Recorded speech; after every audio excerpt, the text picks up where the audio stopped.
ਸੁਏਟ Martin ਦੀ ਪੁਸਤਕ ਹੈ ਸਫਲਤਾ ਦੇ ਦਰ ਖੁਦ ਖੋਲੋ। ਪਹਿਲਾ ਲੇਖ ਹੈ ਠੀਕ ਸ਼ੁਰੂਆਤ। ਸਾਡੇ ਖੰਭ ਨਹੀਂ, ਇਸ ਲਈ ਅਸੀਂ ਉੱਡ ਨਹੀਂ ਸਕਦੇ, ਪਰ ਸਾਡੇ ਪੈਰ ਨੇ ਜਿਨ੍ਹਾਂ ਨਾਲ ਅਸੀਂ ਟੱਪ ਕੁੱਦ ਕੇ ਉੱਚੇ ਚੜ੍ਹ ਸਕਦੇ ਹਾਂ। ਲੌਂਗਫੈਲੋ। ਅਸੀਂ ਜੀਵਨ ਵਿੱਚ ਹਰ ਰੋਜ਼ ਹਰ ਪਲ ਨਵੀਆਂ ਗੱਲਾਂ ਦੀ ਸ਼ੁਰੂਆਤ ਕਰਦੇ ਹਾਂ।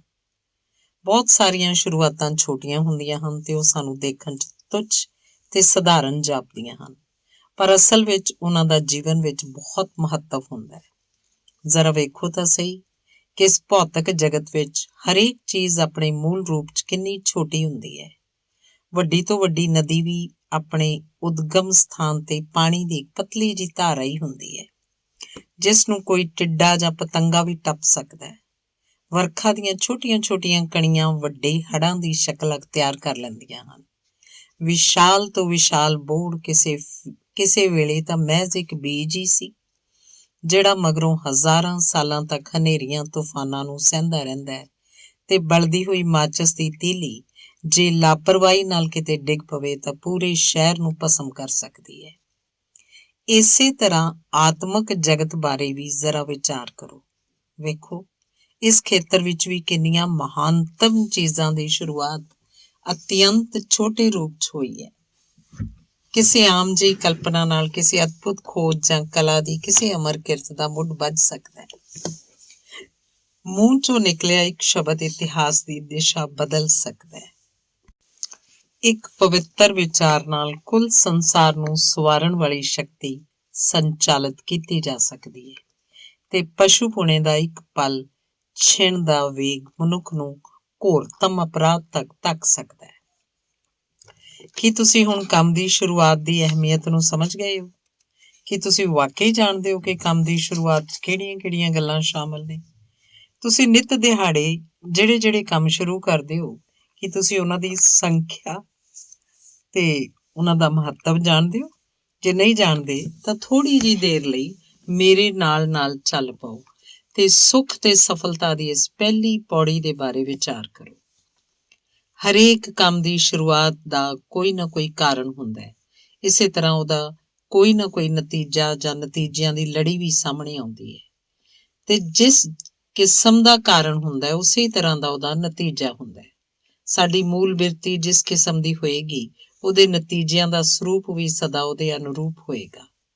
ਇੱਕ ਸ਼ੁਰੂਆਤ ਵੀ ਕਿਸੇ ਸਮਾਪਤੀ, ਸਫਲਤਾ, ਲੱਭਤ ਜਾਂ ਉਦੇਸ਼ ਪ੍ਰਾਪਤੀ ਦੀ ਸੂਚਕ ਹੁੰਦੀ ਹੈ।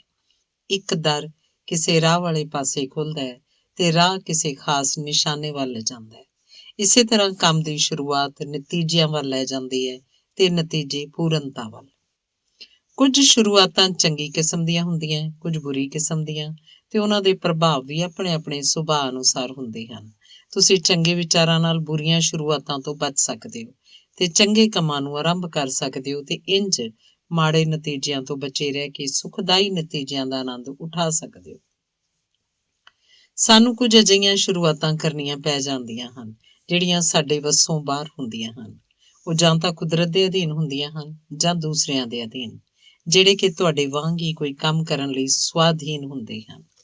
ਇਸ ਕਿਸਮ ਦੀਆਂ ਸ਼ੁਰੂਆਤਾਂ ਬਾਰੇ ਚਿੰਤਾ ਨਾ ਕਰੋ, ਸਗੋਂ ਆਪਣੀਆਂ ਮਨੋਬਿਰਤੀਆਂ ਤੇ ਸ਼ਕਤੀਆਂ ਨੂੰ ਉਹਨਾਂ ਕੰਮਾਂ ਨੂੰ ਸ਼ੁਰੂ ਕਰਨ 'ਚ ਲਾਓ ਜਿਨ੍ਹਾਂ ਉੱਤੇ ਤੁਹਾਡਾ ਪੂਰਾ ਨਿਯੰਤਰਣ ਤੇ ਅਧਿਕਾਰ ਹੈ ਤੇ ਜਿਸ ਨਾਲ ਕਈ ਕਿਸਮ ਦੇ ਜੀਵਨਦਾਇਕ ਭੇਤ ਭਰੇ ਨਤੀਜੇ ਉੱਭਰ ਕੇ ਸਾਹਮਣੇ ਆਉਂਦੇ ਹਨ।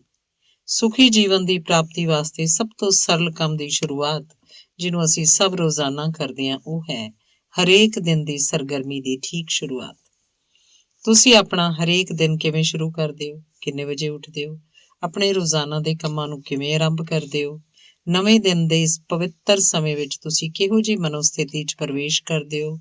ਜੀਵਨ ਵਿੱਚ ਆਏ ਮਹੱਤਵਪੂਰਨ ਸਵਾਲਾਂ ਦਾ ਹੱਲ ਤੁਸੀਂ ਦਿਲ 'ਚ ਕਿਵੇਂ ਕਰਦੇ ਹੋ? ਤੁਸੀਂ ਵੇਖੋਗੇ ਕਿ ਸੁੱਖ ਜਾਂ ਦੁੱਖ ਦਾ ਬਹੁਤ ਕੁਝ ਇਸ ਗੱਲ ਉੱਤੇ ਆਧਾਰਿਤ ਹੈ ਕਿ ਤੁਸੀਂ ਦਿਨ ਦੀ ਸ਼ੁਰੂਆਤ ਠੀਕ ਵਿਧੀ ਨਾਲ ਕੀਤੀ ਹੈ ਜਾਂ ਗਲਤ ਵਿਧੀ ਨਾਲ। ਜਦੋਂ ਹਰੇਕ ਦਿਨ ਅਕਲਮੰਦੀ ਨਾਲ ਸ਼ੁਰੂ ਕੀਤਾ ਜਾਏਗਾ ਤਾਂ ਨਤੀਜਿਆਂ ਦਾ ਸੁਖਦਾਈ ਤੇ ਆਨੰਦਦਾਇਕ ਸਿਲਸਿਲਾ ਬਣਦਾ ਚਲਾ ਜਾਏਗਾ ਤੇ ਕੁੱਲ ਮਿਲਾ ਕੇ ਜੀਵਨ ਸੁੱਖਾਵਾਂ ਤੇ ਕਾਮਯਾਬੀ ਦੇ ਨਜ਼ਰੀਏ ਤੋਂ ਕੰਗਾਲ ਨਹੀਂ ਰਹੇਗਾ। ਦਿਨ ਦੀ ਸਭ ਤੋਂ ਪਹਿਲੀ ਉਚਿਤ ਤੇ ਮਹੱਤਵਪੂਰਨ ਸ਼ੁਰੂਆਤ ਹੈ ਮੂੰਹ ਹਨੇਰੇ ਉੱਠਣਾ। ਭਾਵੇਂ ਤੁਹਾਨੂੰ ਕੰਮਕਾਰ ਤੇ ਜਾਣ ਲਈ ਦੇਰ ਨਾਲ ਉੱਠਣ ਤੇ ਕੋਈ ਰੁਕਾਵਟ ਨਾ ਹੋਵੇ, ਤਾਂ ਵੀ ਉਚਿਤ ਇਹੀ ਹੈ ਕਿ ਤੁਸੀਂ ਜਲਦੀ ਉੱਠਣ ਦਾ ਨਿਯਮ ਬਣਾ ਲਓ ਤੇ ਸੁਸਤੀ ਤੇ ਦ੍ਰਿੜਤਾ ਨਾਲ ਖਹਿੜਾ ਛੁਡਾ ਕੇ ਦਿਨ ਦੀ ਸ਼ੁਰੂਆਤ ਕਰੋ। ਜੇ ਤੁਸੀਂ ਆਪਣਾ ਹਰੇਕ ਦਿਨ ਲੱਚਰ ਢੰਗ ਨਾਲ ਸ਼ੁਰੂ ਕਰੋਗੇ ਤਾਂ ਤੁਸੀਂ ਆਪਣੀ ਆਤਮਿਕ, ਮਾਨਸਿਕ, ਸਰੀਰਕ ਸ਼ਕਤੀ ਦਾ ਵਿਕਾਸ ਕਿਵੇਂ ਕਰ ਸਕੋਗੇ? ਆਪਣੇ ਆਪ ਵਿੱਚ ਗਲਤਾਨ ਹੋਣ ਦਾ ਨਤੀਜਾ ਅੰਤ ਵਿੱਚ ਸਦਾ ਹੀ ਦੁੱਖ ਹੀ ਰਹਿੰਦਾ ਹੈ। ਜਿਹੜੇ ਲੋਕ ਸਵੇਰੇ ਦੇਰ ਨਾਲ ਬਿਸਤਰੇ 'ਚ ਪਏ ਰਹਿੰਦੇ ਹਨ, ਉਹ ਕਦੇ ਵੀ ਖਿੜੇ ਹੋਏ, ਖੁਸ਼ ਦਿਲ ਤੇ ਤਰੋ-ਤਾਜ਼ਾ ਨਹੀਂ ਰਹਿ ਸਕਦੇ। ਸਗੋਂ ਇਹ ਜਿਹੇ ਇਨਸਾਨ ਚਿੜਚਿੜੇਪਨ, ਉਦਾਸੀਨਤਾ, ਕਮਜ਼ੋਰੀ ਤੇ ਸਰੀਰਕ ਥਕਾਵਟ ਤੇ ਗੈਰ ਮਾਮੂਲੀ ਭਰਮਾਂ, ਭੁਲੇਖਿਆਂ ਤੇ ਸਭ ਤਰ੍ਹਾਂ ਦੀਆਂ ਨਿਰਾਸ਼ਾ ਭਰੀਆਂ ਮਨੋਬਿਰਤੀਆਂ ਦੇ ਸ਼ਿਕਾਰ ਰਹਿੰਦੇ ਹਨ। ਬਹੁਤ ਸਾਰੇ ਬੰਦੇ, ਜਨਾਨੀਆਂ ਇਸ ਮਾਮੂਲੀ ਜਿਹੀ ਸੁਸਤੀ ਨਾਲ ਹੋਣ ਵਾਲੇ ਮਹਾਨ ਪਤਨ ਵੱਲੋਂ ਬਿਲਕੁਲ ਬੇਖਬਰ ਰਹਿੰਦੇ ਹਨ। ਮਾਨਸਿਕ ਤੇ ਸਰੀਰਕ ਸ਼ਕਤੀ ਦਾ ਘਟਣਾ, ਜਸ ਦਾ ਘਟਣਾ, ਗਿਆਨ ਦਾ ਘਟਣਾ, ਸਭ ਤੋਂ ਵੱਧ ਕੇ ਸੁੱਖ ਆਨੰਦ ਦਾ ਘਟਣਾ। ਸੋ ਮੂੰਹ ਹਨੇਰੇ ਉੱਠ ਕੇ ਦਿਨ ਦੀ ਸ਼ੁਰੂਆਤ ਕਰੋ। ਜੇ ਤੁਹਾਨੂੰ ਸਵੇਰੇ ਉੱਠਣ ਦੀ ਕੋਈ ਲੋੜ ਨਹੀਂ ਤਾਂ ਵੀ ਕੋਈ ਗੱਲ ਨਹੀਂ, ਛੇਤੀ ਉੱਠ ਕੇ ਸੈਰ ਨੂੰ ਨਿਕਲ ਪਾਓ, ਕੁਦਰਤ ਦੀ ਸੁੰਦਰ ਲੀਲਾ ਵੇਖੋ। ਇਸ ਯਤਨ ਦੇ ਪੁਰਸਕਾਰ ਵਜੋਂ ਤੁਹਾਨੂੰ ਹਲਕਾਪਨ, ਤਾਜ਼ਗੀ, ਖੇੜਾ ਤੇ ਮਨ ਨੂੰ ਸ਼ਾਂਤੀ ਪ੍ਰਾਪਤ ਹੋਏਗੀ। ਇਸ ਤਰ੍ਹਾਂ ਦਿਨ ਦੇ ਪਹਿਲੇ ਕੰਮ ਦੀ ਸ਼ੁਰੂਆਤ ਠੀਕ ਹੋ ਜਾਏਗੀ ਤਾਂ ਬਾਕੀ ਕੰਮ ਵੀ ਠੀਕ ਰਹਿਣਗੇ। ਤੁਸੀਂ ਉਤਸ਼ਾਹ ਨਾਲ ਨਾਸ਼ਤਾ ਕਰੋਗੇ, ਫੁਰਤੀ ਨਾਲ ਘਰ ਦੇ ਬਾਕੀ ਛੋਟੇ-ਮੋਟੇ ਕੰਮ ਨਿਬੇੜੋਗੇ, ਦ੍ਰਿੜ ਵਿਸ਼ਵਾਸ ਦੀ ਭਾਵਨਾ ਨਾਲ ਦਿਨ ਦੇ ਫੁਟਕਲ ਕੰਮਾਂ ਤੇ ਕਰਤੱਵਾਂ ਨੂੰ ਹੱਥ ਪਾਓਗੇ ਤੇ ਇਸ ਤਰ੍ਹਾਂ ਤੁਹਾਡਾ ਪੂਰਾ ਦਿਨ ਚੰਗੀ ਤਰ੍ਹਾਂ ਬੀਤੇਗਾ। ਅਤੇ ਵੇਖਿਆ ਜਾਏ ਤਾਂ ਹਰੇਕ ਨਵਾਂ ਦਿਨ ਇੱਕ ਨਵੇਂ ਜੀਵਨ ਦਾ ਮੁੱਢ ਹੈ, ਜਿਸ ਵਿੱਚ ਵਿਅਕਤੀ ਨਵੇਂ ਇਰਾਦਿਆਂ ਤੇ ਨਵੇਂ ਕੰਮਾਂ ਨੂੰ ਨਵੇਂ ਢੰਗ ਨਾਲ, ਅਕਲਮੰਦੀ ਨਾਲ ਤੇ ਜ਼ਿਆਦਾ ਉਤਸ਼ਾਹ ਨਾਲ ਕਰ ਸਕਦਾ ਹੈ। ਬੀਤੇ ਹੋਏ ਕੱਲ ਦੇ ਪਾਪਾਂ ਤੇ ਤਰੁੱਟੀਆਂ ਉੱਤੇ ਇੰਨਾ ਧਿਆਨ ਕੇਂਦਰਿਤ ਨਾ ਕਰੋ ਕਿ ਤੁਸੀਂ ਇਹ ਸੋਚਣ ਲੱਗੋ ਕਿ ਤੁਹਾਡੇ ਵਿੱਚ ਸ਼ਕਤੀ ਤੇ ਸਮਰੱਥਾ ਬਾਕੀ ਨਹੀਂ ਰਹੀ। ਤੇ ਇਹ ਨਾ ਸੋਚੋ ਕਿ ਬੀਤੇ ਹੋਏ ਕੱਲ ਦੀਆਂ ਘਾਟਾਂ ਕਾਰਨ ਤੁਸੀਂ ਅੱਜ ਦਾ ਦਿਨ ਬਿਤਾਉਣ 'ਚ ਅਸਮਰਥ ਹੋ। ਅੱਜ ਦਾ ਦਿਨ ਠੀਕ ਤਰ੍ਹਾਂ ਸ਼ੁਰੂ ਕਰੋ ਤੇ ਆਪਣੇ ਬੀਤੇ ਹੋਏ ਕੱਲ ਤੋਂ ਪ੍ਰਾਪਤ ਤਜਰਬਿਆਂ ਦੇ ਸਹਿਯੋਗ ਨਾਲ ਅੱਜ ਦੇ ਦਿਨ ਨੂੰ ਸ੍ਰੇਸ਼ਟ ਬਣਾਓ। ਪਰ ਸ਼ਾਇਦ ਤੁਸੀਂ ਉਦੋਂ ਤੱਕ ਅੱਜ ਦੇ ਦਿਨ ਨੂੰ ਬਿਹਤਰ ਨਹੀਂ ਬਣਾ ਸਕਦੇ ਜਦੋਂ ਤੱਕ ਤੁਸੀਂ ਉਸ ਨੂੰ ਬਿਹਤਰ ਤਰੀਕੇ ਨਾਲ ਸ਼ੁਰੂ ਨਾ ਕਰੋ। ਅਸਲ ਵਿੱਚ ਪੂਰੇ ਦਿਨ ਦਾ ਸਰੂਪ ਇਸ ਗੱਲ ਉੱਤੇ ਟਿਕਿਆ ਹੋਇਆ ਹੈ ਕਿ ਦਿਨ ਦੀ ਸ਼ੁਰੂਆਤ ਕਿਸ ਤਰ੍ਹਾਂ ਹੋਈ ਹੈ। ਹੁਣ ਹੱਥ 'ਚ ਲਏ ਕਿਸੇ ਖਾਸ ਤੇ ਮਹੱਤਵਪੂਰਨ ਕੰਮ ਦੇ ਬਾਰੇ ਵਿਚਾਰ ਕਰੋ। ਜ਼ਰਾ ਸੋਚੋ, ਜੇ ਕਿਸੇ ਨੇ ਮਕਾਨ ਬਣਾਉਣਾ ਹੁੰਦਾ ਤਾਂ ਪਹਿਲਾਂ ਕੀ ਕਰਦਾ? ਜੇ ਇਮਾਰਤ ਬਣਾਉਣੀ ਹੋਵੇ ਤਾਂ ਸਭ ਤੋਂ ਪਹਿਲਾਂ ਉਹਦਾ ਨਕਸ਼ਾ ਬਣਵਾਉਂਦਾ ਹੈ। ਫਿਰ ਉਹ ਨਕਸ਼ੇ ਦੇ ਮੁਤਾਬਕ ਛੋਟੀਆਂ-ਛੋਟੀਆਂ ਗੱਲਾਂ ਦਾ ਬਾਰੀਕੀ ਨਾਲ ਅਨੁਸਰਣ ਕਰਦਿਆਂ ਹੋਇਆਂ ਨੀਂਹ ਵੱਲੋਂ ਮਕਾਨ ਉਸਾਰਨਾ ਸ਼ੁਰੂ ਕਰਦਾ ਹੈ। ਜੇ ਉਹਨੇ ਸ਼ੁਰੂਆਤ ਨੂੰ ਅਣਗੌਲਿਆ ਹੁੰਦਾ, ਯਾਨੀ ਜੇ ਉਹਨੇ ਮਕਾਨ ਦਾ ਨਕਸ਼ਾ ਨਾ ਬਣਵਾਇਆ ਹੁੰਦਾ, ਤਾਂ ਉਹਦੀ ਸਾਰੀ ਮਿਹਨਤ ਬੇਕਾਰ ਜਾਂਦੀ ਤੇ ਉਹਦੀ ਇਮਾਰਤ ਜਾਂ ਤਾਂ ਬਣਦਿਆਂ ਵਿੱਚ ਹੀ ਢਹਿ ਗਈ ਹੁੰਦੀ, ਤੇ ਜੇ ਪੂਰੀ ਹੋ ਗਈ ਹੁੰਦੀ ਤਾਂ ਉਹ ਇਮਾਰਤ ਅਸੁਰੱਖਿਅਤ ਤੇ ਬੇਕਾਰ ਹੋ ਗਈ ਹੁੰਦੀ। ਇਹੀ ਨਿਯਮ ਕਿਸੇ ਵੀ ਮਹੱਤਵਪੂਰਨ ਕੰਮ ਉੱਤੇ ਲਾਗੂ ਹੁੰਦਾ ਹੈ। ਠੀਕ ਸ਼ੁਰੂਆਤ ਯਾਨੀ ਪਹਿਲੀ ਲੋੜ ਹੈ ਇੱਕ ਨਿਸ਼ਚਿਤ ਕਾਲਪਨਿਕ ਯੋਜਨਾ ਜਿਸ ਉੱਤੇ ਨਿਰਮਾਣ ਕਰਨਾ ਹੈ। ਕੁਦਰਤ ਦੇ ਕੰਮ ਵਿੱਚ ਨਾ ਤਾਂ ਕੋਈ ਸਿਥਲਤਾ ਤੇ ਨਾ ਹੀ ਕੋਈ ਅਵਿਵਸਥਾ ਹੈ। ਇਹ ਅਵਿਵਸਥਾ ਨੂੰ ਮੂਲੋਂ ਨਸ਼ਟ ਕਰ ਦਿੰਦੀ ਹੈ, ਜਾਂ ਇੰਝ ਕਹੀਏ ਕਿ ਅਵਿਵਸਥਾ ਆਪਣੇ ਆਪ ਵਿੱਚ ਸਰਵਨਾਸ਼ ਹੈ। ਵਿਵਸਥਾ, ਨਿਯਮ ਤੇ ਉਦੇਸ਼, ਇਹ ਗੱਲਾਂ ਸਦਾ ਹੀ ਤੇ ਵਿਆਪਕ ਰੂਪ 'ਚ ਸਾਡੇ ਜੀਵਨ 'ਚ ਛਾਈ ਰਹਿੰਦੀ ਹੈ।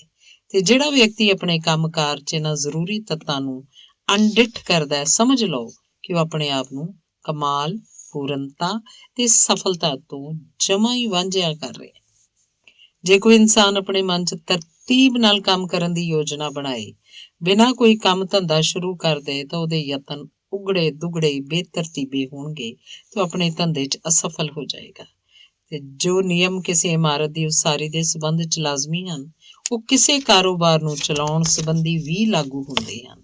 ਇੱਕ ਨਿਸ਼ਚਿਤ ਯੋਜਨਾ ਤੋਂ ਬਾਅਦ ਲੋੜ ਹੈ ਉਸ ਵਾਸਤੇ ਉਚਿਤ ਯਤਨ ਕਰਨ ਦੀ, ਤੇ ਉਚਿਤ ਯਤਨਾਂ ਤੋਂ ਬਾਅਦ ਆਉਣਗੇ ਸੁਖਾਵੇਂ ਨਤੀਜੇ, ਗਿਆਨ, ਪੂਰਨਤਾ, ਸਰਬਪੱਖਤਾ, ਸਫਲਤਾ ਤੇ ਸੁੱਖ ਦੇ ਰੂਪ ਵਿੱਚ।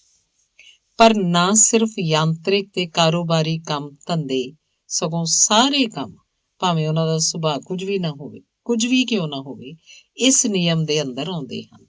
ਲੇਖਕ ਦੀ ਕਿਤਾਬ, ਕਲਾਕਾਰ ਦਾ ਚਿੱਤਰ, ਭਾਸ਼ਣਕਾਰ ਦਾ ਭਾਸ਼ਣ, ਸਮਾਜ ਸੁਧਾਰਕ ਦਾ ਸੁਧਾਰ ਦਾ ਕੰਮ, ਕਾਢ ਕੱਢਣ ਵਾਲੇ ਦੀ ਕਾਢ, ਫੌਜੀ ਜਰਨੈਲ ਦੀ ਮੁਹਿੰਮ, ਸਾਰੇ ਕੰਮਾਂ ਵਿੱਚ ਪਹਿਲਾਂ ਸਾਵਧਾਨੀ ਨਾਲ ਮਨ ਵਿੱਚ ਯੋਜਨਾ ਬਿਠਾਉਣੀ ਪੈਂਦੀ ਹੈ, ਫਿਰ ਕਿਤੇ ਜਾ ਕੇ ਉਹਨੂੰ ਕੰਮ ਦੇ ਰੂਪ 'ਚ ਪੂਰਾ ਕਰਨ ਲਈ ਕੰਮ ਦੀ ਸ਼ੁਰੂਆਤ ਕੀਤੀ ਜਾਂਦੀ ਹੈ।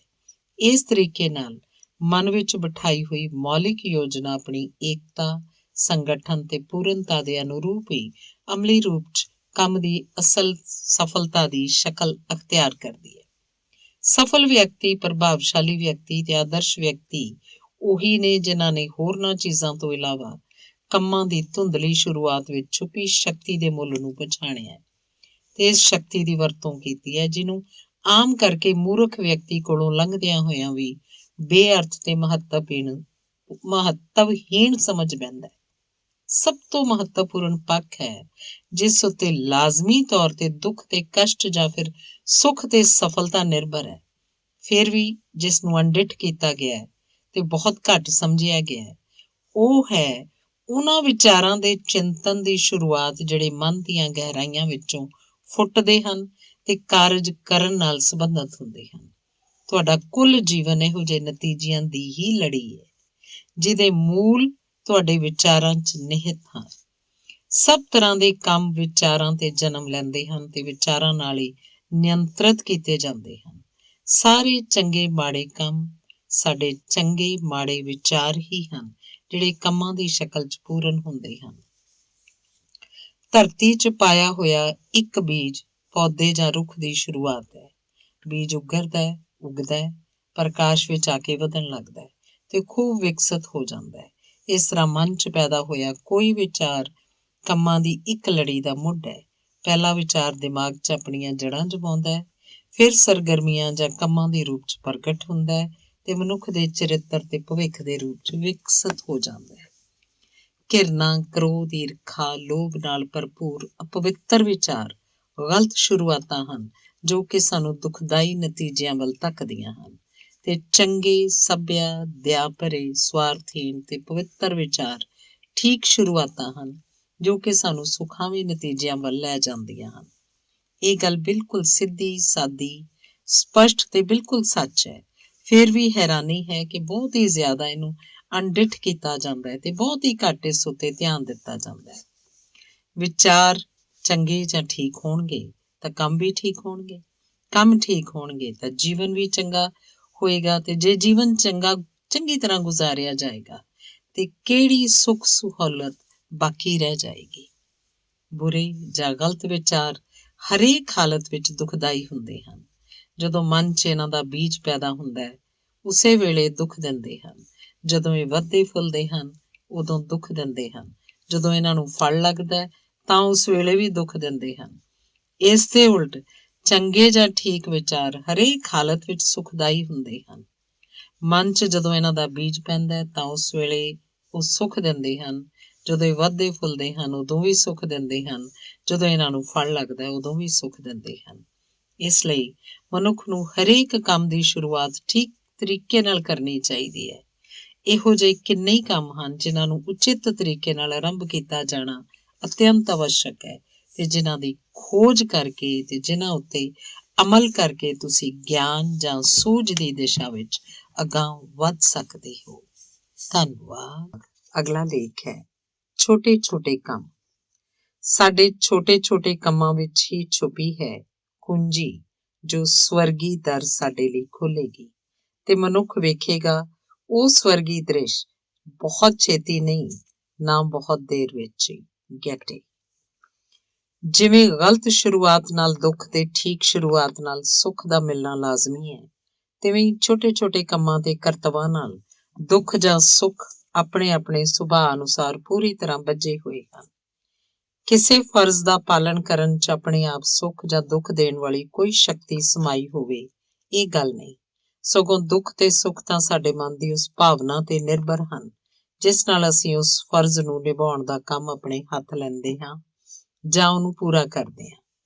ਛੋਟੇ ਛੋਟੇ ਕੰਮਾਂ ਨੂੰ ਬੇਗਰਜ਼ ਭਾਵ ਨਾਲ, ਅਕਲਮੰਦੀ ਤੇ ਸਰਬਪੱਖੀ ਨੀਤੀ ਨਾਲ ਕਰਨ ਤੇ ਨਾ ਸਿਰਫ ਮਹਾਨ ਸੁੱਖ ਪ੍ਰਾਪਤ ਹੁੰਦਾ ਹੈ, ਸਗੋਂ ਸ਼ਕਤੀ ਵੀ ਪੈਦਾ ਹੁੰਦੀ ਹੈ, ਕਿਉਂਕਿ ਜੀਵਨ ਆਪਣੀ ਰਫ਼ਤਾਰ, ਆਪਣੀ ਬਣਤਰ ਪੱਖੋਂ ਇਹਨਾਂ ਛੋਟੀਆਂ-ਛੋਟੀਆਂ ਚੀਜ਼ਾਂ ਨਾਲ ਬਣਿਆ ਹੈ। ਜੀਵਨ ਦੇ ਰੋਜ਼ਾਨਾ ਤੇ ਸਧਾਰਨ ਕਾਰ ਵਿਹਾਰ 'ਚ ਤਰਕ ਮੌਜੂਦ ਹੈ ਤੇ ਜਦੋਂ ਕਿਸੇ ਚੀਜ਼ ਦੇ ਭਿੰਨ-ਭਿੰਨ ਭਾਗ ਆਪਣੇ ਆਪ 'ਚ ਸੰਪੂਰਨ ਹੁੰਦੇ ਹਨ ਤਾਂ ਪੂਰੀ ਵਸਤੂ ਵੀ ਅਵਸ਼ ਹੀ ਸੰਪੂਰਨ ਹੁੰਦੀ ਹੈ। ਸੰਸਾਰ 'ਚ ਹਰੇਕ ਚੀਜ਼ ਛੋਟੇ-ਛੋਟੇ ਪਰਮਾਣੂਆਂ ਨਾਲ ਬਣੀ ਹੋਈ ਹੈ ਤੇ ਵੱਡੀਆਂ-ਵੱਡੀਆਂ ਚੀਜ਼ਾਂ ਦੀ ਪੂਰਨਤਾ ਛੋਟੀਆਂ-ਛੋਟੀਆਂ ਚੀਜ਼ਾਂ ਦੀ ਪੂਰਨਤਾ ਉੱਤੇ ਨਿਰਭਰ ਹੈ। ਤੇ ਜੇ ਸੰਸਾਰ ਦੀ ਬਣਾਵਟ ਦਾ ਕੋਈ ਭਾਗ ਅਧੂਰਾ ਰਹਿ ਜਾਂਦਾ ਹੈ ਤਾਂ ਸਾਰਾ ਸੰਸਾਰ ਅਧੂਰਾ ਰਹਿ ਜਾਏਗਾ। ਜੇ ਕੋਈ ਅੰਸ਼ ਕੱਢ ਦਿੱਤਾ ਜਾਏ ਤਾਂ ਪੂਰੀ ਸਮੁੱਚਤਾ ਲੋਪ ਹੋ ਜਾਏਗੀ। ਧੂੜ ਦੇ ਇੱਕ ਕਣ ਤੋਂ ਬਿਨਾਂ ਧਰਤੀ ਦੀ ਕਲਪਨਾ ਸੰਭਵ ਨਹੀਂ। ਧੂੜ ਦਾ ਇੱਕ ਕਣ ਪੂਰਨ ਹੈ, ਇਸੇ ਲਈ ਤਾਂ ਪ੍ਰਿਥਵੀ ਵੀ ਪੂਰਨ ਹੈ। ਛੋਟੀਆਂ ਗੱਲਾਂ ਨੂੰ ਅਣਡਿੱਠ ਕਰਨ ਨਾਲ ਵੱਡੇ ਕੰਮਾਂ 'ਚ ਬੇਤਰਤੀਬੀ ਪੈਦਾ ਹੁੰਦੀ ਹੈ। ਬਰਫ਼ ਦਾ ਫੰਭਾ ਓਨਾ ਹੀ ਸੰਪੂਰਨ ਹੈ ਜਿੰਨਾ ਕਹਿਕਸ਼ਾਂ ਦਾ ਤਾਰਾ। ਤਰੇਲ ਦੀ ਇੱਕ ਬੂੰਦ ਓਨੀ ਤਰਤੀਬ ਨਾਲ ਰਚੀ ਹੋਈ ਹੈ ਜਿੰਨਾ ਹੀ ਭੂ-ਮੰਡਲ। ਇੱਕ ਸੂਖਮ ਕਿਰਮ ਓਨੀ ਤਰਤੀਬ ਨਾਲ ਬਣਿਆ ਹੋਇਆ ਜਿੰਨੀ ਤਰਤੀਬ ਨਾਲ ਇੱਕ ਮਨੁੱਖ ਦਾ ਨਿਰਮਾਣ ਹੋਇਆ। ਪੱਥਰ ਉੱਤੇ ਪੱਥਰ ਰੱਖ ਕੇ ਉਹਦੇ ਉਚਿਤ ਜੋੜ ਨਾਲ ਸ਼ਿਲਪ ਕਲਾ ਦੀ ਸੁੰਦਰ ਕਿਰਤ ਦੇ ਰੂਪ ਵਿੱਚ ਮੰਦਰ ਦਾ ਨਿਰਮਾਣ ਹੁੰਦਾ ਹੈ। ਛੋਟੇ ਦੀ ਹੋਂਦ ਨਾਲ ਹੀ ਵੱਡੇ ਦੀ ਹੋਂਦ ਹੈ। ਇਸ ਤਰ੍ਹਾਂ ਛੋਟਾ ਵੱਡੇ ਦਾ ਦਾਸ ਹੀ ਨਹੀਂ, ਸਗੋਂ ਉਸ ਲਈ ਨਿਯਮ ਬਣਾਉਣ ਵਾਲਾ ਤੇ ਸੁਆਮੀ ਹੈ। ਕਈ ਸੂਝਹੀਣ ਤੇ ਘਮੰਡੀ ਇਨਸਾਨ ਵੱਡਾ ਬਣਨਾ ਚਾਹੁੰਦੇ ਹਨ। ਉਹ ਵੱਡੇ ਕੰਮ ਕਰਨਾ ਚਾਹੁੰਦੇ ਹਨ, ਪਰ ਉਹ ਤੁਰੰਤ ਕਰਨ ਯੋਗ ਛੋਟੇ-ਛੋਟੇ ਕੰਮਾਂ ਨੂੰ ਅਣਡਿੱਠ ਕਰ ਦਿੰਦੇ ਹਨ ਜਾਂ ਉਹਨਾਂ ਨੂੰ ਹਕਾਰਤ ਭਰੀ ਨਜ਼ਰ ਨਾਲ ਵੇਖਦੇ ਹਨ। ਇਹੋ ਜਿਹੇ ਮੂਰਖ ਇਨਸਾਨ ਵਿੱਚ ਨਿਮਰਤਾ ਦੀ ਘਾਟ ਹੁੰਦੀ ਹੈ, ਇਸ ਲਈ ਉਸ ਵਿੱਚ ਬੁੱਧ ਤੇ ਗਿਆਨ ਦੀ ਵੀ ਘਾਟ ਹੁੰਦੀ ਹੈ। ਆਪਣੇ ਆਪ ਨੂੰ ਮਹੱਤਵਪੂਰਨ ਸਮਝ ਕੇ ਉਹ ਸੰਭਵ ਕੰਮ ਕਰਨ ਦਾ ਯਤਨ ਕਰਦਾ ਹੈ। ਮਹਾਨ ਵਿਅਕਤੀ ਇਸ ਲਈ ਮਹਾਨ ਬਣੇ ਹਨ ਕਿਉਂਕਿ ਉਹਨਾਂ ਨੇ ਆਪਣੇ ਛੋਟੇ-ਛੋਟੇ ਕਰਤੱਵਾਂ ਨੂੰ ਬੇਗਰਜ਼ੀ ਨਾਲ ਤੇ ਚੰਗੀ ਤਰ੍ਹਾਂ ਮਨ ਲਾ ਕੇ ਕੀਤਾ ਹੈ। ਉਹ ਇਸ ਲਈ ਅਕਲਮੰਦ ਤੇ ਸ਼ਕਤੀਸ਼ਾਲੀ ਬਣੇ ਹਨ ਕਿਉਂਕਿ ਉਹਨਾਂ ਨੇ ਖਾਹਸ਼ ਤੇ ਘਮੰਡ ਨੂੰ ਤਿਆਗਦੇ ਹੋਏ ਇਹੋ ਜਿਹੇ ਛੋਟੇ-ਛੋਟੇ ਪਰ ਲਾਜ਼ਮੀ ਕੰਮਾਂ ਨੂੰ ਪੂਰਾ ਕੀਤਾ ਹੈ ਜਿਨ੍ਹਾਂ 'ਚ ਨਾ ਤਾਂ ਕੋਈ ਪ੍ਰਸ਼ੰਸਾ ਮਿਲਦੀ ਹੈ, ਨਾ ਹੀ ਕੋਈ ਪੁਰਸਕਾਰ ਪ੍ਰਾਪਤ ਹੁੰਦਾ ਹੈ। ਉਹ ਮਹਾਨਤਾ ਦੀ ਖੋਜ ਵਿੱਚ ਕਦੇ ਨਹੀਂ ਨਿਕਲੇ, ਸਗੋਂ ਸਦਾ ਸ਼ਰਧਾ, ਬੇਗਰਜ਼ੀ ਤੇ ਇਮਾਨਦਾਰੀ ਤੇ ਸੱਚਾਈ ਦੀ ਤਲਾਸ਼ 'ਚ ਰਹਿੰਦੇ ਹਨ ਤੇ ਛੋਟੇ-ਛੋਟੇ ਕੰਮਾਂ ਤੇ ਕਰਤੱਵਾਂ ਨੂੰ ਸਰਅੰਜਾਮ ਕਰਦੇ ਹੋਏ ਉਹ ਅਣਭੋਲੀ ਮਹਾਨਤਾ ਦੇ ਸਿਖਰ ਤੱਕ ਪਹੁੰਚ ਗਏ ਹਨ। ਮਹਾਨ ਵਿਅਕਤੀ ਇੱਕ-ਇੱਕ ਪਲ ਦੀ, ਇੱਕ-ਇੱਕ ਸ਼ਬਦ ਦੀ, ਅਦਬੋ-ਅਦਾਬ, ਖਾਣ-ਪੀਣ ਦੀ, ਪਹਿਨਣ ਦੀ, ਚਿੱਠੀ ਪੱਤਰ ਦੀ, ਆਰਾਮ ਤੇ ਵੱਖ-ਵੱਖ ਕੰਮਾਂ 'ਚ ਕੀਤੇ ਗਏ ਯਤਨਾਂ ਦੀ ਤੇ ਵਕਤੀ ਰਸਮੀ ਵਿਹਾਰਾਂ ਦੀ ਤੇ ਇਸੇ ਤਰ੍ਹਾਂ ਧਿਆਨ ਦੇਣ ਯੋਗ ਸੈਂਕੜੇ ਹਜ਼ਾਰਾਂ ਗੱਲਾਂ ਦੀ ਸੰਖੇਪ 'ਚ ਕਹੀਏ ਤਾਂ ਜੀਵਨ 'ਚ ਆਉਣ ਵਾਲੀਆਂ ਸਰਬ ਸਧਾਰਨ ਗੱਲਾਂ ਦੀ ਮਹਾਨ ਮਹੱਤਤਾ ਨੂੰ ਚੰਗੀ ਤਰ੍ਹਾਂ ਜਾਣਦੇ ਹਨ। ਉਹ ਹਰੇਕ ਕੰਮ ਨੂੰ ਰੱਬ ਵੱਲੋਂ ਤੈਅ ਕੀਤਾ ਹੋਇਆ ਸਮਝਦੇ ਹਨ। ਆਪਣੇ ਕਰਤੱਵ ਉਹ ਸਿਰਫ ਇੰਨੇ ਹੀ ਮੰਨਦੇ ਹਨ ਕਿ ਜੀਵਨ ਨੂੰ ਸੁਖੀ ਤੇ ਮੁਕੰਮਲ ਬਣਾਉਣ ਦੀ ਦਿਸ਼ਾ ਵਿੱਚ ਉਹਨਾਂ ਨੇ ਠੰਡੇ ਮਨ ਨਾਲ ਆਪਣਾ ਕੰਮ ਕਰਨਾ ਹੈ। ਉਹ ਕਿਸੇ ਚੀਜ਼ ਨੂੰ ਅਣਡਿੱਠ ਨਹੀਂ ਕਰਦੇ, ਕਿਤੇ ਹੜਬੜੀ ਨਹੀਂ ਕਰਦੇ। ਤਰੁੱਟੀ ਤੇ ਅਗਿਆਨਤਾ ਨੂੰ ਛੱਡ ਕੇ ਉਹ ਕਿਸੇ ਚੀਜ਼ ਤੋਂ ਦੂਰ ਨਹੀਂ ਭੱਜਦੇ। ਆਪਣੇ ਸਾਹਮਣੇ ਆਏ ਹੋਏ ਹਰੇਕ ਛੋਟੇ ਵੱਡੇ ਕੰਮ ਨੂੰ ਉਹ ਕਰਦੇ ਹਨ। ਉਹਨੂੰ ਅੱਗੇ ਪਾ ਕੇ ਅਫਸੋਸ ਦਾ ਇਜ਼ਹਾਰ ਨਹੀਂ ਕਰਦੇ।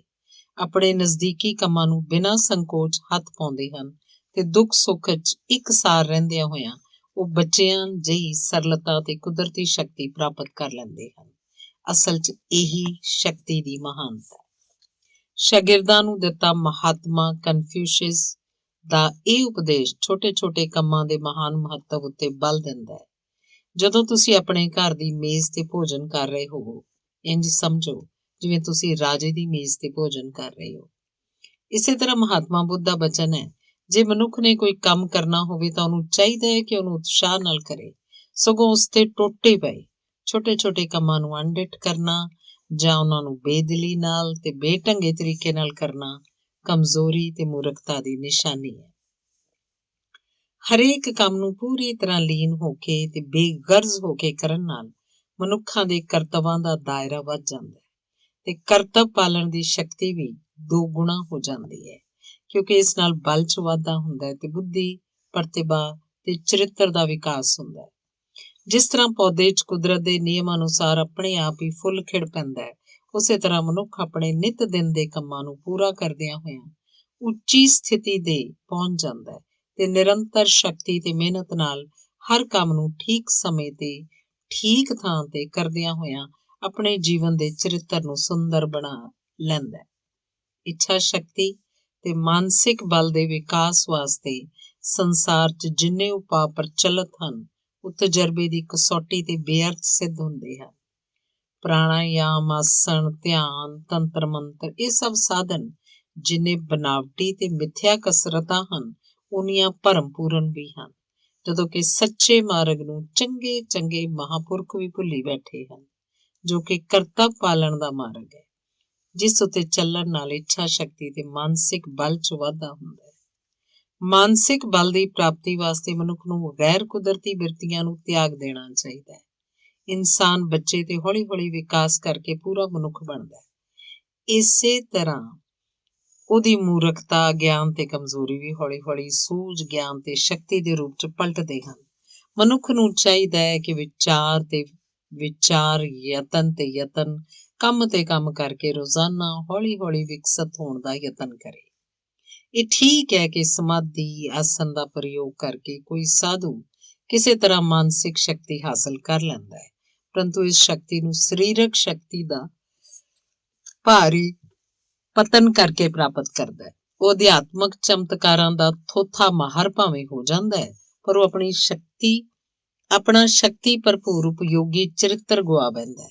ਉਹ ਮੁਕੰਮਲ ਇਨਸਾਨ ਨਹੀਂ ਬਣਦਾ, ਸਗੋਂ ਸਦਾ ਅਧੂਰਾ ਰਹਿੰਦਾ ਹੈ।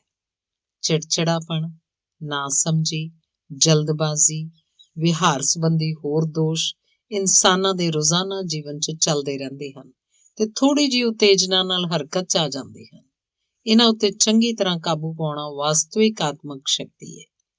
ਇਸੇ ਤਰ੍ਹਾਂ ਰੋਜ਼ ਬਰੋਜ਼ ਦੇ ਕੰਮਾਂ ਤੇ ਕਰਤੱਵਾਂ ਦੇ ਦਬਾਅ ਵਿੱਚ ਉਤੇਜਿਤ ਤੇ ਅਸੰਤੁਲਿਤ ਭੀੜ ਨਾਲ ਘਿਰੇ ਰਹਿਣ ਤੇ ਵੀ ਕੰਮ ਵਿੱਚ ਸੰਜਮ, ਠਰਮਾ ਤੇ ਦ੍ਰਿੜਤਾ ਕਾਇਮ ਰੱਖਣਾ ਸੱਚੀ ਆਤਮਕ ਸ਼ਕਤੀ ਅਖਵਾਏਗਾ। ਇਸ ਤੋਂ ਘੱਟ ਕੋਈ ਵੀ ਸਥਿਤੀ ਸੱਚੀ ਸ਼ਕਤੀ ਨਹੀਂ ਅਖਵਾ ਸਕਦੀ ਤੇ ਇਸ ਆਤਮਕ ਸ਼ਕਤੀ ਦੇ ਵਿਕਾਰ ਦਾ ਸਧਾਰਨ ਉਪਾਅ ਇਹ ਹੈ ਕਿ ਜ਼ਿਆਦਾ ਤੋਂ ਜ਼ਿਆਦਾ ਚੰਗੇ ਤਰੀਕੇ ਨਾਲ ਬੇਗਰਜ਼ ਹੋ ਕੇ ਰੋਜ਼ਾਨਾ ਜੀਵਨ ਵਿੱਚ ਆਉਣ ਵਾਲੇ ਉਚਿਤ ਕੰਮਾਂ ਤੇ ਜ਼ਿੰਮੇਵਾਰੀਆਂ ਨੂੰ ਪੂਰੀ ਤਰ੍ਹਾਂ ਸਰਅੰਜਾਮ ਦਿੰਦਿਆਂ ਹੋਇਆਂ ਇਸ ਦਾ ਨਿਰੰਤਰ ਵਾਧਾ ਕੀਤਾ ਜਾਏ। ਮਹਾਨ ਵਿਅਕਤੀ ਉਹ ਨਹੀਂ ਜਿਹੜਾ ਆਪਣੀ ਉਪਰੀ ਚਤੁਰਾਈ ਨਾਲ ਦੂਜਿਆਂ ਨੂੰ ਰਹੱਸ ਤੇ ਰੋਮਾਂਚ ਦੇ ਵਾਤਾਵਰਣ 'ਚ ਪਾ ਦਿੰਦਾ ਹੈ, ਜਿਹਦੀ ਇਹ ਆਦਤ ਉਹਨੂੰ ਚਿੜਚਿੜੇਪਨ, ਦੁੱਖ, ਖਰਵੇਪਨ ਤੇ ਹੋਰ ਤੁੱਛ ਦੋਸ਼ਾਂ ਤੇ ਘਾਟਾਂ ਦਾ ਸ਼ਿਕਾਰ ਬਣਾ ਕੇ ਉਹਨੂੰ ਬੁਰੀ ਹਾਲਤ ਵਿੱਚ ਛੱਡ ਦਿੰਦੀ ਹੈ। ਸਗੋਂ ਮਹਾਨ ਵਿਅਕਤੀ ਉਹ ਹੈ ਜਿਹਦੀ ਮਹਾਨਤਾ ਜਾਂਬਾਜ਼ੀ, ਸ਼ਾਂਤ ਚਿੱਤਤਾ, ਦ੍ਰਿੜਤਾ, ਅਡੋਲਤਾ ਤੇ ਨਿਡਰ ਧੀਰਜ ਵਿੱਚ ਬਦਲ ਜਾਂਦੀ ਹੈ, ਜਿਹੜਾ ਆਪਣੇ ਉੱਤੇ ਕਾਬੂ ਰੱਖਦਾ ਹੈ। ਇਸ ਤੋਂ ਇਲਾਵਾ ਹੋਰ ਜੋ ਕੁਝ ਵੀ ਹੈ ਉਹ ਸ਼ਕਤੀ ਨਹੀਂ, ਧੋਖਾ ਹੈ, ਛਲਾਵਾ ਹੈ। ਜਿਹੜਾ ਆਦਮੀ ਆਪਣੇ ਮਨ ਨੂੰ ਦੂਸਰੀਆਂ ਸਾਰੀਆਂ ਗੱਲਾਂ ਤੋਂ ਪਾਸੇ ਹਟਾ ਕੇ ਆਪਣੇ ਸਾਹਮਣੇ ਆਏ ਕਿਸੇ ਛੋਟੇ ਤੋਂ ਛੋਟੇ ਕੰਮ ਨੂੰ ਮੁਕੰਮਲ ਕਰਨ 'ਚ ਲੀਨ ਹੋ ਜਾਂਦਾ ਹੈ ਤੇ ਪੂਰੀ ਸ਼ਕਤੀ ਤੇ ਪ੍ਰਤਿਭਾ ਲਾ ਦਿੰਦਾ ਹੈ, ਉਹ ਹਰ ਰੋਜ਼ ਆਪਣੇ ਮਨ ਤੇ ਇਰਾਦਾ ਸ਼ਕਤੀ ਉੱਤੇ ਮਹਾਨ ਕਾਬੂ ਪ੍ਰਾਪਤ ਕਰ ਜਾਏਗਾ ਤੇ ਅੰਤ ਵਿੱਚ ਆਤਮਕ ਸ਼ਕਤੀ ਦਾ ਮਾਲਕ ਬਣ ਜਾਏਗਾ। ਆਪਣੇ ਹੱਥਲੇ ਕੰਮ ਵਿੱਚ ਆਪਣੇ ਆਪ ਨੂੰ ਪੂਰੀ ਤਰ੍ਹਾਂ ਲਾ ਦਿਓ। ਉਹਨੂੰ ਇਸ ਤਰ੍ਹਾਂ ਕਰੋ ਜਿਵੇਂ ਤੁਸੀਂ ਆਪਣੇ ਹਰੇਕ ਕੰਮ ਨੂੰ ਕਿਰਤ ਦੀ ਇੱਕ ਪੂਰਨ ਇਕਾਈ ਦਾ ਰੂਪ ਦਿਓਗੇ। ਇਰਾਦਾ ਸ਼ਕਤੀ ਨੂੰ ਹਾਸਲ ਕਰਨ, ਵਿਚਾਰਾਂ ਦੀ ਇਕਾਗਰਤਾ ਤੇ ਸ਼ਕਤੀ ਦੀ ਰਾਖੀ ਦਾ ਇਹੀ ਚੰਗਾ ਰਾਹ ਹੈ। ਜਾਦੂਈ ਤੇ ਬਨਾਵਟੀ ਉਪਾਵਾਂ ਦੀ ਤਲਾਸ਼ 'ਚ ਨਾ ਰਹੋ। ਅੱਗੇ ਵਧਣ ਦਾ ਹਰੇਕ ਸਾਧਨ ਪਹਿਲਾਂ ਤੋਂ ਹੀ ਤੁਹਾਡੇ ਕੋਲ ਹੈ ਜਾਂ ਤੁਹਾਡੇ ਅੰਦਰ ਮੌਜੂਦ ਹੈ। ਤੁਸੀਂ ਸਿਰਫ ਇੰਨਾ ਪਰਖਣਾ ਹੈ ਕਿ ਤੁਸੀਂ ਹੁਣ ਜਿਹੜਾ ਕੰਮ ਆਪਣੇ ਹੱਥ ਲੈਣ ਵਾਲੇ ਹੋ ਉਸ 'ਚ ਤੁਸੀਂ ਆਪਣੇ ਆਪ ਨੂੰ ਕਿੰਨੀ ਅਕਲਮੰਦੀ ਨਾਲ ਲਾਉਣਾ ਹੈ। ਜਦੋਂ ਤੁਸੀਂ ਇਹ ਨਹੀਂ ਕਰ ਲੈਂਦੇ, ਉਦੋਂ ਤੱਕ ਤੁਸੀਂ ਦੂਜੇ ਮਹਾਨ ਖੇਤਰਾਂ ਨੂੰ ਜਿਹੜੇ ਤੁਹਾਡੀ ਉਡੀਕ 'ਚ ਹਨ ਆਪਣੇ ਕਾਬੂ 'ਚ ਨਹੀਂ ਲੈ ਸਕਦੇ। ਸ਼ਕਤੀ ਤੇ ਸੂਝ ਹਾਸਲ ਕਰਨ ਦਾ ਤਰੀਕਾ ਮਹਿਜ਼ ਇਹੀ ਹੈ ਕਿ ਤੁਸੀਂ ਮੌਜੂਦਾ ਪਲਾਂ ਦੀ ਵਰਤੋਂ ਭਰਪੂਰ ਮਨ ਨਾਲ ਤੇ ਅਕਲਮੰਦੀ ਨਾਲ ਕਰੋ। ਫਿਰ ਤੁਹਾਡਾ ਹਰ ਪਲ ਫਲਦਾਇਕ ਹੋਏਗਾ। ਮਹਾਨ ਤੇ ਬੁੱਧੀਮਾਨ ਵਿਅਕਤੀ ਛੋਟੇ-ਛੋਟੇ ਕੰਮਾਂ ਨੂੰ ਪੂਰਾ ਮਹੱਤਵ ਦੇ ਕੇ ਕਰਦੇ ਹਨ। ਉਹ ਕਿਸੇ ਵੀ ਜ਼ਰੂਰੀ ਕੰਮ ਨੂੰ ਤੁੱਛ ਜਾਂ ਹੀਣ ਨਹੀਂ ਸਮਝਦੇ। ਇਸ ਤੋਂ ਉਲਟ ਛੋਟੇ ਮਨ ਵਾਲਾ ਮੂਰਖ ਇਨਸਾਨ ਕੁਝ ਜ਼ਿਆਦਾ ਹੀ ਵੱਡੇ ਕੰਮ ਕਰਨ ਦੀ ਲਾਲਸਾ 'ਚ ਛੋਟੇ ਕੰਮਾਂ ਨੂੰ ਅਣਡਿੱਠ ਕਰਦਾ ਹੈ ਤੇ ਅਸਮਰਥਤਾ ਜਤਾ ਕੇ ਨਿਰੰਤਰ ਆਪਣੀ ਅਯੋਗਤਾ ਦਾ ਢੰਡੋਰਾ ਪਿੱਟਦਾ ਰਹਿੰਦਾ ਹੈ। ਜਿਹੜਾ ਇਨਸਾਨ ਆਪਣੇ ਆਪ ਉੱਤੇ ਬਹੁਤ ਘੱਟ ਕਾਬੂ ਰੱਖਦਾ ਹੈ ਉਹ ਸਦਾ ਦੂਸਰਿਆਂ ਉੱਤੇ ਸ਼ਾਸਨ ਕਰਨ ਤੇ ਜ਼ਰੂਰੀ ਜ਼ਿੰਮੇਵਾਰੀਆਂ ਨੂੰ ਚੁੱਕਣ ਦਾ ਜ਼ਿਆਦਾ ਚਾਹਵਾਨ ਰਹਿੰਦਾ ਹੈ।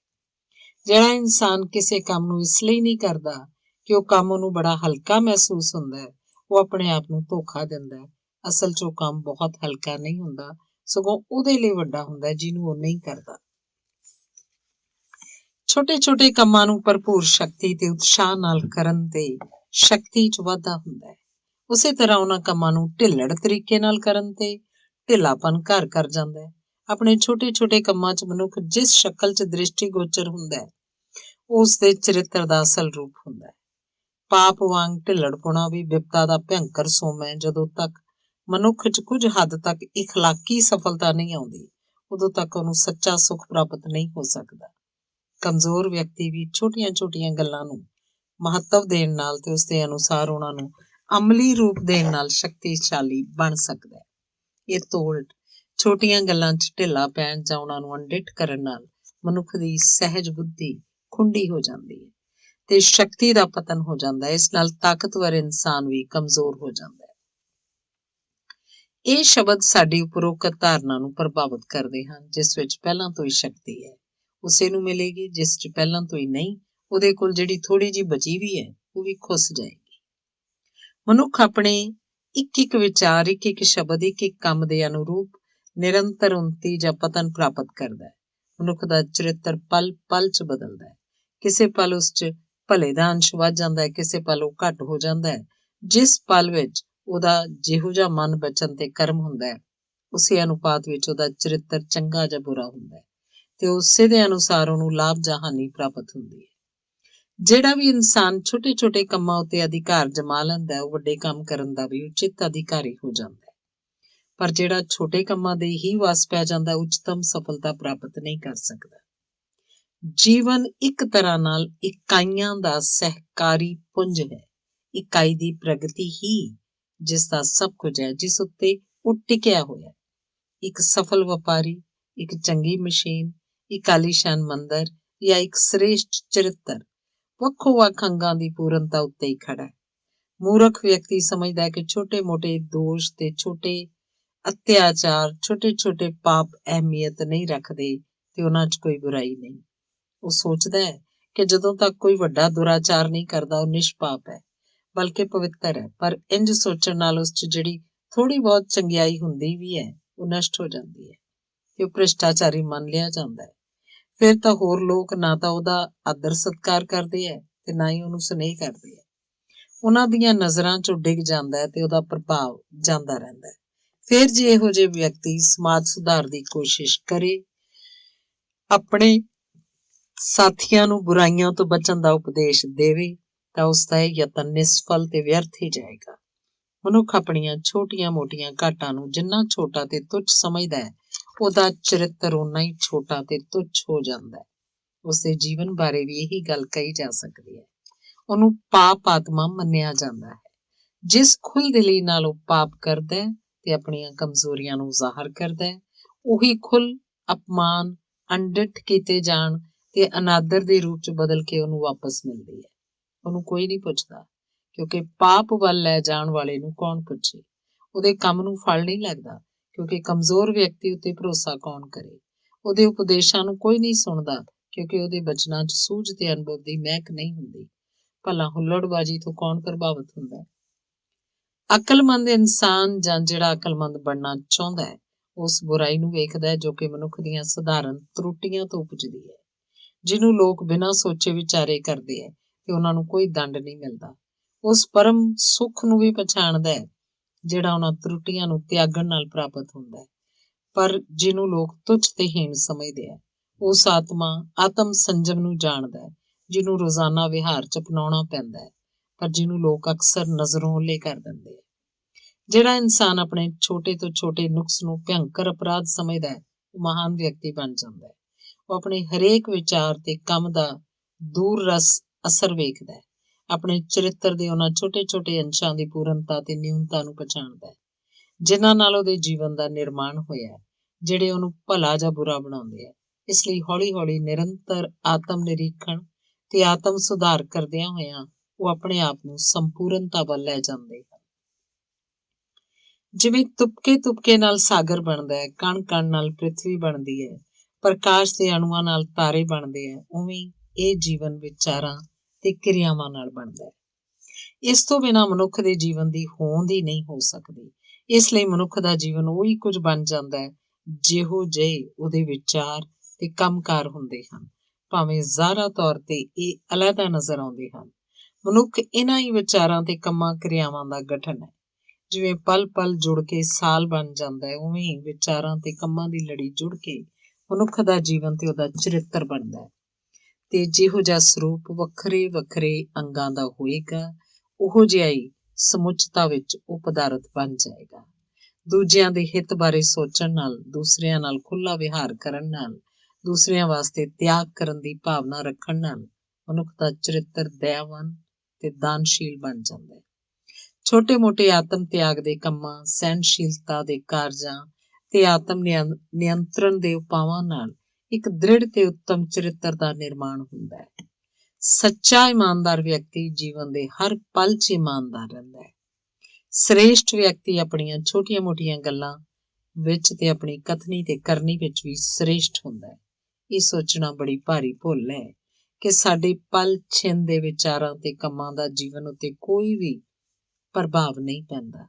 ਇਹ ਗੱਲ ਨਾ ਸਮਝਣਾ ਵੀ ਭਾਰੀ ਭੁੱਲ ਹੈ ਕਿ ਮੇਰੇ ਵਿਚਾਰ ਤੇ ਕੰਮ ਹੀ ਜੀਵਨ ਦੇ ਆਧਾਰ ਤੇ ਸਾਰ ਤੱਤ ਹਨ। ਜਦੋਂ ਇਸ ਗੱਲ ਨੂੰ ਪੂਰੀ ਤਰ੍ਹਾਂ ਸਮਝ ਲਿਆ ਜਾਏਗਾ ਤਾਂ ਸਾਰੇ ਪਦਾਰਥ ਪਵਿੱਤਰ ਨਜ਼ਰ ਆਉਣ ਲੱਗ ਪੈਣਗੇ ਤੇ ਹਰੇਕ ਕਿਰਿਆ ਧਾਰਮਿਕ ਲੱਗਣ ਲੱਗੇਗੀ। ਛੋਟੇ ਤੋਂ ਛੋਟੇ ਕੰਮ ਵਿੱਚ ਸੱਚਾਈ ਸਮਾਈ ਹੋਈ ਹੈ। ਕਿਸੇ ਕੰਮ ਨੂੰ ਠੀਕ ਤਰ੍ਹਾਂ ਕਰਨਾ ਯੋਗਤਾ ਤੇ ਪ੍ਰਤਿਭਾ ਦਾ ਸੂਚਕ ਹੈ। ਤੁਹਾਡਾ ਸਾਰਾ ਜੀਵਨ ਇੱਕਦਮ ਬਤੀਤ ਨਹੀਂ ਹੋ ਜਾਂਦਾ, ਸਗੋਂ ਹੌਲੀ-ਹੌਲੀ ਛੋਟੇ-ਛੋਟੇ ਖੰਡਾਂ ਵਿੱਚੋਂ ਗੁਜ਼ਰਦਾ ਹੈ। ਇਹਨਾਂ ਖੰਡਾਂ ਨਾਲ ਪੂਰਾ ਜੀਵਨ ਬਣਦਾ ਹੈ। ਜੇ ਤੁਸੀਂ ਚਾਹੋ ਤਾਂ ਜੀਵਨ ਦੇ ਹਰੇਕ ਖੰਡ ਨੂੰ ਚੰਗੀ ਤਰ੍ਹਾਂ ਬਤੀਤ ਕਰ ਸਕਦੇ ਹੋ ਤੇ ਇਸ ਤਰ੍ਹਾਂ ਕਰ ਲੈਣ ਤੇ ਤੁਹਾਡੀ ਪੂਰੀ ਜ਼ਿੰਦਗੀ 'ਚ ਖੋਟ ਦੀ ਕੋਈ ਗੁੰਜਾਇਸ਼ ਹੀ ਨਹੀਂ ਰਹਿ ਜਾਏਗੀ। ਇੱਕ ਕਹਾਵਤ ਹੈ, ਤੁਸੀਂ ਪੈਸੇ ਬਚਾਓ, ਰੁਪਈਏ ਖੁਦ ਆਪਣੀ ਰਾਖੀ ਕਰ ਲੈਣਗੇ। ਇਹ ਗੱਲ ਲੋਕ ਵਿਹਾਰ ਨਾਲੋਂ ਵੀ ਜ਼ਿਆਦਾ ਮਾਨਸਿਕ ਵਿਹਾਰ ਉੱਤੇ ਵੱਧ ਢੁਕਦੀ ਹੈ। ਜੇ ਤੁਸੀਂ ਇਹ ਸਮਝ ਕੇ ਆਪਣੇ ਵਰਤਮਾਨ ਕੰਮ ਦੀ ਚੌਕਸੀ ਕਰੋ ਕਿ ਇਸ ਨਾਲ ਤੁਹਾਡੇ ਜੀਵਨ ਤੇ ਚਰਿੱਤਰ ਦਾ ਸਰੂਪ ਨਿਰਧਾਰਿਤ ਹੋਏਗਾ ਤਾਂ ਇਹ ਤੁਹਾਡੀ ਵੱਡੀ ਅਕਲਮੰਦੀ ਕਹੀ ਜਾਏਗੀ। ਤੁਸੀਂ ਮਹਾਨ ਤੇ ਬਹੁਤ ਚਰਚਿਤ ਕੰਮਾਂ ਨੂੰ ਹੱਥ ਪਾਉਣ ਦੀ ਤਾਕ ਨਾ ਰਹੋ। ਇਹ ਕੰਮ ਆਪਣੇ ਆਪ ਹੋ ਜਾਣਗੇ ਜੇ ਤੁਸੀਂ ਆਪਣੇ ਮੌਜੂਦਾ ਕੰਮਾਂ ਨੂੰ ਨਿਪੁੰਨਤਾ ਨਾਲ ਨਿਭਾਓਗੇ। ਆਪਣੇ ਹਥਲੇ ਕੰਮ ਦੇ ਛੋਟੇਪਨ ਤੇ ਤੰਗ ਦਾਇਰੇ ਉੱਤੇ ਕੁੜੋ ਨਾ, ਸਗੋਂ ਅਸੰਤੋਖ ਤੇ ਆਲਸ ਤੋਂ ਦੂਰ ਰਹਿੰਦਿਆਂ ਹੋਇਆਂ ਆਪਣੀ ਪਹੁੰਚ ਤੋਂ ਪਰੇ ਦੇ ਮਹਾਨ ਕੰਮਾਂ ਦੀ ਲੋਚਾ ਮਨ 'ਚ ਕੱਢਦਿਆਂ ਹੋਇਆਂ ਤੁਸੀਂ ਬੇਗਰਜ਼ੀ ਨਾਲ ਉਹਨੂੰ ਪੂਰਾ ਕਰੋ। ਤੁਸੀਂ ਵੇਖੋਗੇ ਕਿ ਜਿਸ ਮਹਾਨਤਾ ਦੀ ਪ੍ਰਾਪਤੀ ਲਈ ਤੁਸੀਂ ਠੰਡੇ ਸਾਹ ਲੈ ਰਹੇ ਸੋ, ਉਹ ਤੁਹਾਡੇ ਵਿੱਚੋਂ ਆਪਣੇ ਆਪ ਪ੍ਰਗਟ ਹੋਣ ਲੱਗ ਪਈ ਹੈ। ਚਿੜਚਿੜੇਪਨ ਜੀ ਬੁਰੀ ਚੀਜ਼ ਦੁਨੀਆ 'ਚ ਨਹੀਂ। ਮਾਨਸਿਕ ਸ੍ਰੇਸ਼ਟਤਾ ਦੀ ਪ੍ਰਾਪਤੀ ਦੀ ਲੋਚਾ ਨਾ ਕਰੋ। ਲੋਚਾ ਕਰੋ ਨਾ ਕਿ ਬਾਹਰੀ ਚਮਕ ਦਮਕ ਦੀ ਪ੍ਰਾਪਤੀ ਦੀ। ਤੇ ਇਸ ਸਮੇਂ ਤੁਸੀਂ ਜਿਸ ਹਾਲਤ 'ਚ ਹੋ, ਉਸੇ ਸਥਿਤੀ ਤੋਂ ਅਗਾਂਹ ਵਧਣਾ ਸ਼ੁਰੂ ਕਰੋ। ਤੁਸੀਂ ਆਪਣੇ ਕੰਮ 'ਚ ਜੋ ਉਕਤਾਹਟ ਤੇ ਰੁਕਾਵਟ ਸਮਝ ਰਹੇ ਹੋ, ਉਹ ਕੰਮ 'ਚ ਨਹੀਂ, ਸਗੋਂ ਸਿਰਫ ਤੁਹਾਡੇ ਮਨ ਵਿੱਚ ਹੈ। ਜੇ ਤੁਸੀਂ ਕੰਮ ਬਾਰੇ ਆਪਣਾ ਦ੍ਰਿਸ਼ਟੀਕੋਣ ਬਦਲ ਲਓ ਤਾਂ ਟੇਢਾ ਮੇਢਾ ਰਾਹ ਵੇਖਦਿਆਂ ਵੇਖਦਿਆਂ ਹੀ ਸਿੱਧਾ ਤੇ ਸੌਖਾ ਹੋ ਜਾਏਗਾ ਤੇ ਅਕਾ ਤੇ ਰੁਕਾਵਟਾਂ ਸੁੱਖ 'ਚ ਬਦਲ ਜਾਣਗੀਆਂ। ਇਸ ਗੱਲ ਦਾ ਧਿਆਨ ਰੱਖੀਏ ਕਿ ਤੁਹਾਡਾ ਹਰੇਕ ਪਲ ਚੰਗੀ ਤਰ੍ਹਾਂ ਸ਼ੁਭ ਯਤਨਾਂ ਵਿੱਚ ਤੇ ਉਦੇਸ਼ ਪੂਰਨ ਕੰਮਾਂ ਵਿੱਚ ਬੀਤਣਾ ਚਾਹੀਦਾ ਹੈ। ਆਪਣੇ ਹੱਥ ਦੇ ਕੰਮਕਾਰ 'ਚ ਪੂਰੀ ਲਗਨ ਤੇ ਬੇਗਰਜ਼ੀ ਨਾਲ ਜੁਟ ਜਾਓ। ਆਪਣੇ ਹਰੇਕ ਕਲਪਨਾ, ਸ਼ਬਦ ਤੇ ਕਰਮ ਨੂੰ ਮਧੁਰ ਤੇ ਸੱਚਾ ਬਣਾਓ। ਇਸ ਤਰ੍ਹਾਂ ਜੀਵਨ ਦੇ ਛੋਟੇ-ਮੋਟੇ ਕੰਮਾਂ ਦੇ ਮਹਾਨ ਮਹੱਤਵ ਨੂੰ ਅਭਿਆਸ ਤੇ ਅਨੁਭਵ ਨਾਲ ਮਨ 'ਚ ਬਿਠਾਉਂਦਿਆਂ ਹੋਇਆਂ ਤੁਸੀਂ ਹੌਲੀ-ਹੌਲੀ ਮਹਾਨ ਤੇ ਚਿਰਸਥਾਈ ਸਫਲਤਾ ਪ੍ਰਾਪਤ ਕਰ ਲਓਗੇ। ਧੰਨਵਾਦ।